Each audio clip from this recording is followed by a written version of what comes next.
this tutorial I'll be showing you how to create this fountain. We're gonna be messing with some shaders for the water, and we're gonna create this smooth quartz texture.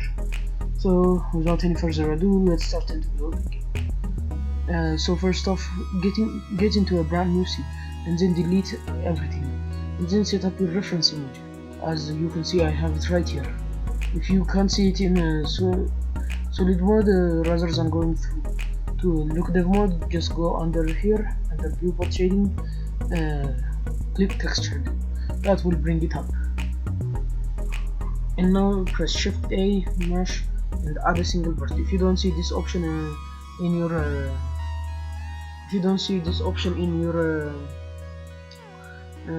add menu, you just need to go to edit preferences, and then enable the add-on called extra objects. So okay, let's get into it. Sorry for that. Okay, then G to move, Shift Y, and then let's set it right up top. And if you can, keep it as low poly as you can. Okay, I screwed up a little bit, so tab, snap, there, and then tab, control and right clicking will automatically extrude and move the extruded vertices to your mouse pointer. Now keep it as low poly as you can. After that, you can go after you finish, control right clicking,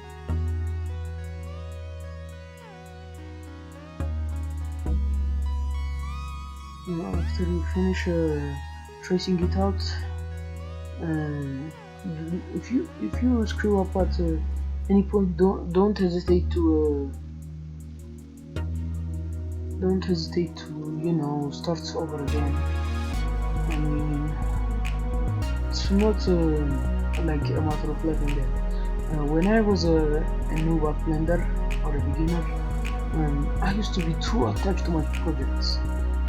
I tried architecture, and then my first project went horribly bad, and it had no hope. I just couldn't let myself I just couldn't let it go. But people just need to accept that you can't always win. So now hide the reference image. After you trace it out like I did, add a subsurf modifier. That will smoothen out the edges. Now let's tap back into edit mode, and let's press 1. And as we can see, those two are not connected. F will connect them. And then let's go to our spin modifier. Let's go on the top photographic and then start spinning. As you can see, we can spin it. Auto merge is enabled, so just press 360. You do not need to touch anything. After that, you can set your steps to 40. That looks about neat, but still need to shade some to hide some edge loops over here. I don't know if you have seen it before. So now the middle and the top are kind of hollow, so now let's fix that. Let's tap into let's select it and then tap into edit mode. Alt clicking the vertex will select its edge loop or its comparatively where it flows. Now by pressing S and double there, press E again, and then M at the center.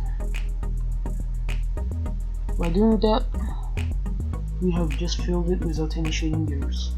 Okay, now let's go to the top. Let's just now tab into edit mode, and then alt clicking this It's a little bit annoying, but yep, we got it. Extrude it, right click to, and then right click to exit its movement, M at center, and then let's go to the front orthographic, and by pressing G and Z you can just bring it out a little bit. G to move Z.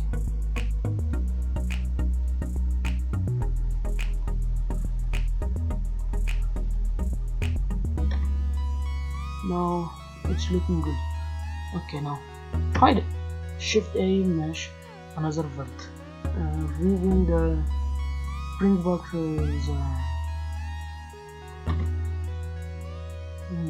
the reference image, and then Shift A, mesh, add a new vert. Move it right there. That's gonna be our water. Now I know that you're probably thinking that, how can that be our water?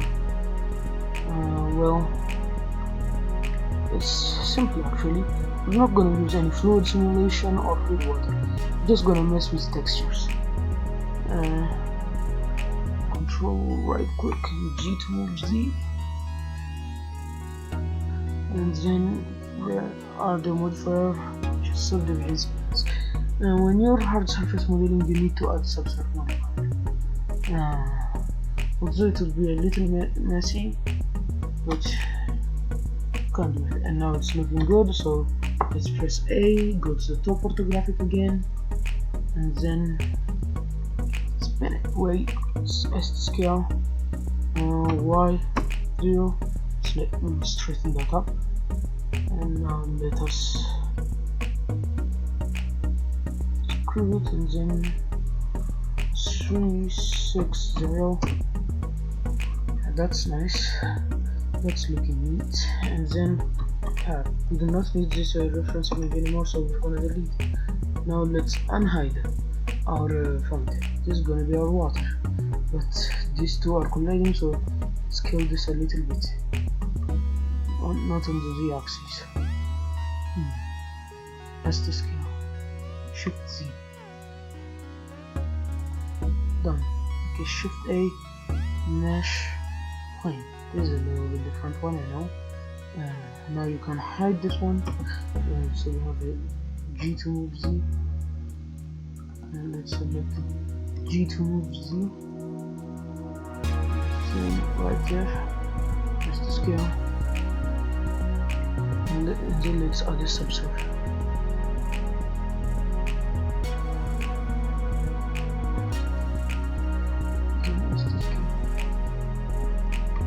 Now Shift D after you align G to move Z.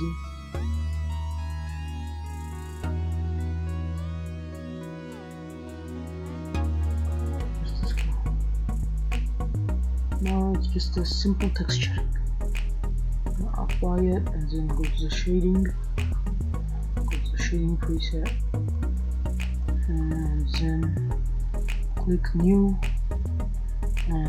Roughness all the way to 0, transmission all the way up, and wait for it. Yeah. Now let's apply that for those two.